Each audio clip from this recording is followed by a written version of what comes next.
ಸ್ನೇಹಿತರೇ ನಮಸ್ಕಾರ. ನಾನು ರವೀಂದ್ರ ಜೋಶಿ. ಇದು ಧರ್ಮದ ಹೆಸರಿನಲ್ಲಿ ಸಾಬರಿಗೆ ಟೋಪಿ ಹಾಕಿರುವಂಥ ಕತೆ. ಇದು ಮಖಮಲ್ ಟೋಪಿ.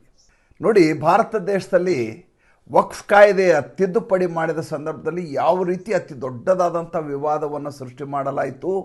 ಏನೋ ಒಂದು ಆಗಬಾರ್ದಾಗಿ ಹೋಗಿದೆ, ಯಾವುದೋ ಒಂದು ಧರ್ಮದ ಮೇಲೆ ಅತಿ ದೊಡ್ಡದಾದಂಥ ದೌರ್ಜನ್ಯ ನಡೀತಾ ಇದೆ ಅನ್ನುವ ರೀತಿಯಲ್ಲಿ ವಿಪಕ್ಷಗಳು ಅದನ್ನು ಬಿಂಬಿಸುವ ಪ್ರಯತ್ನ ಮಾಡಿದವು, ಮುಸಲ್ಮಾನರನ್ನ ತುಷ್ಟೀಕರಿಸುವ ಪ್ರಯತ್ನ ಮಾಡಿದವು.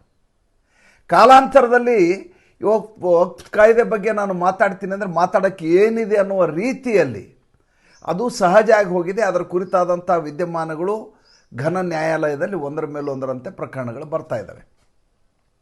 ಇಷ್ಟು ದಿವಸ ವಕ್ಫ್ಗೆ ಸಂಬಂಧಪಟ್ಟಂಥ ಕೇಸ್ಗಳು ಕೋರ್ಟ್ಗೆ ಬರ್ತಿರಲಿಲ್ಲ.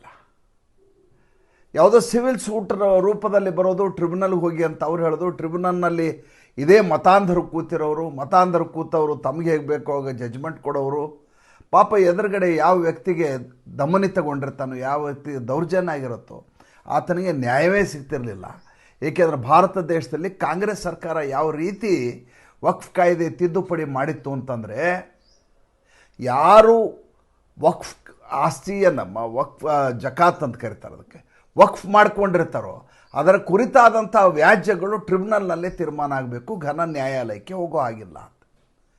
ಭಾರತ ದೇಶದ ಸಂವಿಧಾನಕ್ಕೆ ತದ್ವಿರುದ್ಧವಾದ ವಿಚಾರ ಇದು. ಇಲ್ಲಿಯ ಯಾವುದೇ ವ್ಯಾಜ್ಯಗಳು ನ್ಯಾಯಾಂಗ ವ್ಯವಸ್ಥೆಯಲ್ಲಿ ತೀರ್ಮಾನ ಆಗಬೇಕು. ಆದರೆ ಇದು ಸಿವಿಲ್ ಸೂಟು, ನೀವು ಕೋರ್ಟ್ಗೆ ಹೋಗೋದಿಲ್ಲ, ಟ್ರಿಬ್ಯುನಲ್ನಲ್ಲಿ ತೀರ್ಮಾನ ಆಗಬೇಕು. ಟ್ರಿಬ್ಯುನಲ್ನಲ್ಲಿ ಇಮಾಮ್ಗಳು ಮೌಲ್ವಿಗಳು ಕೂತಿರ್ತಾರೆ, ಅಲ್ಲೇ ಮಾಡ್ಕೊಳ್ಳಿ ಅಂತ ತಿದ್ದುಪಡಿಯನ್ನು ತಂದುಬಿಟ್ರೆ ಈ ದೇಶದ ಜನ ಏನು ಮಾಡಬೇಕು? ಅಂಥದ್ದೇ ತೆಲಂಗಾಣದ ಒಂದು ಪ್ರಕರಣವನ್ನು ತಮ್ಮಿದ್ರಿಗೆ ಹೇಳ್ತೀನಿ. ನೋಡಿ, ಪಾಪ ಒಂದು ಮುಸಲ್ಮಾನ ಕುಟುಂಬ, ಹಬೀಬ್ ಅಲಾವುದ್ದೀನ್ ಮತ್ತು ಇತರರು ಅಂತ ಪ್ರಕರಣದ ಹೆಸರು. ಈ ಹಬೀಬ್ ಅಲಾವುದ್ದೀನ್ ಒಂದು ಜಾಗ ಇರ್ತದೆ. ಆ ಜಾಗದಲ್ಲಿ ಒಂದಷ್ಟು ಜನ ಮುಸಲ್ಮಾನರು ಬಂದು ಏನು ಹೇಳ್ತಾರೆ, ನಾವು ನಮಾಜ್ ಮಾಡ್ಕೋಬೇಕು, ನಮಗೊಂದು ಕೊಠಡಿಯನ್ನು ಬಿಟ್ಕೊಡು ಅಂತ. ಆತ ಕೊಠಡಿಯನ್ನು ಬಿಟ್ಕೊಡ್ತಾನೆ. ಹೆಂಗಿದ್ರು ಬೆಳಗ್ಗೆ ಮಧ್ಯಾಹ್ನ ಬಂದು ನಮಾಜ್ ಮಾಡ್ತಾನೆ, ನಂದು ಜಾಗ ಪವಿತ್ರ ಆಗುತ್ತೆ ಅಂತ ಮಾಡ್ತಾ ಇರ್ತಾರೆ. ಮುಂದೆ ಈ ಹಬೀಬ್ ಅಲಾವುದ್ದೀನ್ ಕುಟುಂಬದವ್ರು ಏನು ಮಾಡ್ತಾರೆ, ಇಷ್ಟು ದೊಡ್ಡ ಜಾಗ ಇದೆ, ಇದು ಪ್ರತಿಷ್ಠಿತ ಬಡಾವಣೆಯಲ್ಲಿರೋ ಜಾಗ, ಇಲ್ಲೊಂದು ಕಾಂಪ್ಲೆಕ್ಸ್ ಕಟ್ಟೋಣ, ಕಮರ್ಷಿಯಲ್ ಕಾಂಪ್ಲೆಕ್ಸು ಅಂತ ಕಾಂಪ್ಲೆಕ್ಸ್ ಕಟ್ತಾರೆ. ಕಾಂಪ್ಲೆಕ್ಸ್ ಕಟ್ಟುವಾಗ ಹೇಳ್ತಾರೆ, ಒಂದು ಕೊಠಡಿಯನ್ನು ಸದ್ಯಕ್ಕೆ ಇಟ್ಟಿರ್ತೀವಿ, ಕೆಡುವವರೆಗೂ ನೀವು ನಡೆಸ್ರಿ. ಬಿಲ್ಡಿಂಗ್ ಕಟ್ಟಿ ಆದಮೇಲೆ ನೀವು ಖಾಲಿ ಮಾಡಿ ಅಂತ ಹೇಳ್ತಾರೆ. ಖಾಲಿ ಮಾಡಿ ಅಂತ ಹೇಳಿದರೆ ನಾವ್ಯಾಕೆ ಖಾಲಿ ಮಾಡಬೇಕು, ಇದು ವಕ್ಫ್ ಜಾಗ ಇದು ಅಂತ ಹೇಳಲಿಕ್ಕೆ ಶುರು ಮಾಡ್ತಾರೆ. ಅಲ್ಲಪ್ಪ, ನನ್ನ ಜಾಗ, ನಾನು ನಿಮಗೆ ನಮಾಜ್ ಮಾಡಲಿಕ್ಕೆ ಕೊಟ್ಟಿದ್ದೆ, ಕೊಟ್ಟದ ಜಾಗ ನೀವು ವಕ್ಫ್ ಜಾಗ ಅಂತ ಇಲ್ಲ. ವಕ್ಫ್ ಬೈ ಯೂಸರ್ ಅಂತ ಏನು ಕಾಯ್ದೆ ಇದೆಯಲ್ಲ, ಯಾವ ಜಾಗದಲ್ಲಿ ನಿರಂತರವಾಗಿ ವಕ್ಫ್ ಧರ್ಮದ ಕೆಲಸ ನಡೀತಾ ಇರ್ತೋ ಅದು ವಕ್ಫ್ ಜಾಗ ಆಗುತ್ತೆ. ವಕ್ಫ್ ಬೈ ಯೂಸರ್ ಅಂತ ಕಾಯ್ದೆನೇ ಇದೆಯಲ್ಲ. ಆವಾಗ ವ್ಯಾಜ್ಯ ಬರುತ್ತೆ. ವ್ಯಾಜ್ಯ ಟ್ರಿಬ್ಯುನಲ್ಗೆ ಹೋಗುತ್ತೆ, ವಕ್ಫ್ ಟ್ರಿಬ್ಯುನಲ್ಗೆ. ಆ ವಕ್ಫ್ ಟ್ರಿಬ್ಯುನಲಲ್ಲಿ ಹಬೀಬ್ ಅಲಾವುದ್ದೀನ್ ವರ್ಸಸ್ ಮೊಹಮ್ಮದ್ ಅಹಮ್ಮದ್ ಅಂತ ಆತನ ಹೆಸರು. ಮೊಹಮ್ಮದ್ ಅಹಮ್ಮದ್ ಅನ್ನೋರು ಈಗ ಪ್ರತಿವಾದಿಯಾಗಿರ್ತಾರೆ. ವಕ್ಫ್ ಟ್ರಿಬ್ಯುನಲ್ ಹೇಳ್ತದೆ, ಭಾಳ ದಿವಸದಿಂದ ಇಲ್ಲಿ ನಮಾಜ್ ಮಾಡ್ಕೊಂಡಿರೋದ್ರಿಂದ ಇದು ವಕ್ಫ್ ಜಾಗ ಅಂತಲೇ ತೀರ್ಮಾನ ಆಗುತ್ತೆ. ಯಾಕೆಂದರೆ ಇದು ವಕ್ಫ್ ಬೈ ಯೂಸರ್ ಅಂತೇಳಿ ವಕ್ಫ್ ಕಾಯ್ದೆಯಲ್ಲೇ ಇರೋದರಿಂದ ನಾವು ಇದನ್ನು ಅವರಿಗೆ ನಮಾಜ್ ಮಾಡಲಿಕ್ಕೆ ಫಿರ್ಯಾದುದಾರರು ಬಿಟ್ಟು ಕೊಡಬೇಕು. ಫಿರ್ಯಾದುದಾರರು ಯಾರು? ಹಬೀಬ್ ಅಲಾವುದ್ದೀನ್. ಹಬೀಬ್ ಅಲಾವುದ್ದೀನ್ ತಲೆ ಕೆಟ್ಟೋಗ್ತದಲ್ಲ, ಯಾರು ನನ್ನ ಖಾಲಿ ಜಾಗದಲ್ಲಿ ಇವ್ರಿಗೆ ನಮಾಜ್ ಮಾಡ್ಲಿಕ್ಕೆ ಬಿಟ್ಟು ಕೊಟ್ಟರೆ ನಮ್ಮದೇ ಜಾಗ ಅಂತ ಕಬಳಿಸುವ ಕೆಲಸ ಮಾಡ್ತಾ ಇದ್ದಾನೆ. ತೆಲಂಗಾಣ ಹೈಕೋರ್ಟು ಕೂಡ ಈ ವಕ್ಫ್ ಟ್ರಿಬ್ಯುನಲ್ನ ಆದೇಶ ಏನಿದೆ, ಅವರ ತೀರ್ಪು ಏನಿದೆ, ಅದನ್ನು ಎತ್ತಿ ಹಿಡಿದ್ಬಿಡುತ್ತೆ. ಎತ್ತಿ ಹಿಡಿದು ಇದಕ್ಕೆ ಸ್ಟೇಟಸ್ ಕೋ ಕೊಡಲಿಕ್ಕೆ ಒಪ್ಪಿಗೆಯನ್ನು ಕೊಡೋದಿಲ್ಲ.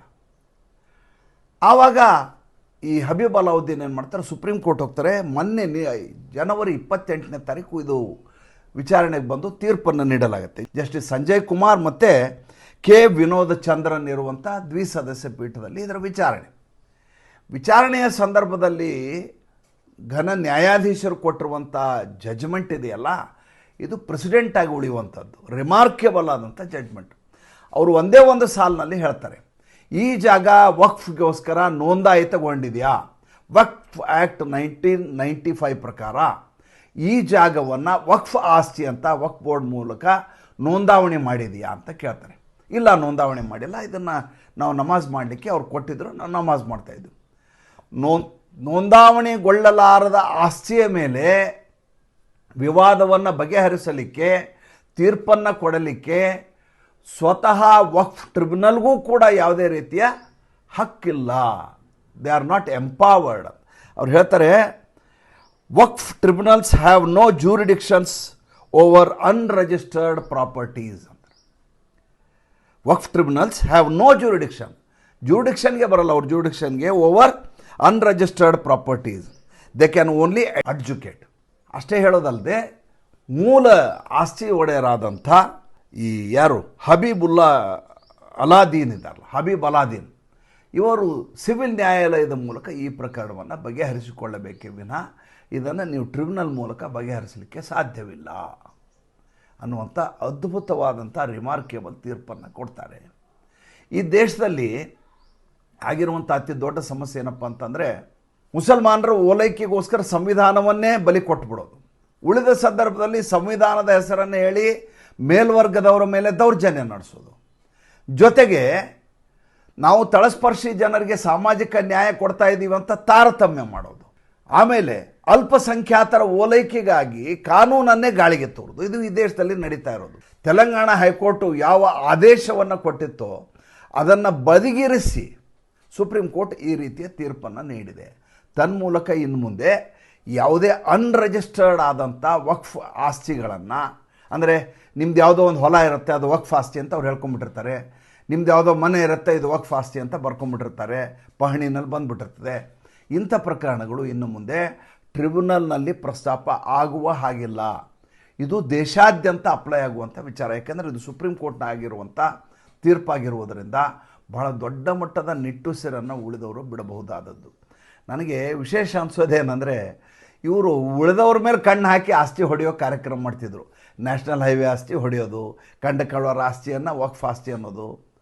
ಪಾಪ ಯಾವನೋ ಮುಸಲ್ಮಾನವನು ಹಬೀಬ್ ಅಲಾವುದ್ದೀನ್ ಅಂತೇಳಿ ಅವನೊಂದು ಇಷ್ಟು ದಿವಸ ನಮಾಜ್ ಮಾಡ್ಕೊಳ್ಳಿ ಅಂತ ಹೇಳಿದ್ರೆ ಇದೇ ನಮ್ಮ ಆಸ್ತಿ ಅಂತ ಹೊರಟ್ರೆ ಯಾರು ಸುಮ್ಮನೆ ಇರ್ತಾರೆ ಸ್ವಾಮಿ? ಮತ್ತು ಮುಂದಿನ ಸಂಚಿಕೆಯಲ್ಲಿ ಹೊಸ ವಿಷಯದೊಂದಿಗೆ ಬರ್ತೀನಿ. ಸಂಚಿಕೆ ಇಷ್ಟ ಆಗಿದರೆ ಲೈಕ್ ಮಾಡಿ, ಫಾಲೋ ಮಾಡಿ, ಶೇರ್ ಮಾಡಿ. ದಯವಿಟ್ಟು ನಮ್ಮ ಮುಕ್ತ ಪತ್ರಿಕೋದ್ಯಮಕ್ಕೆ ಆರ್ಥಿಕವಾಗಿ ಬೆಂಗಾವಲಾಗಿ ನಮಸ್ಕಾರ.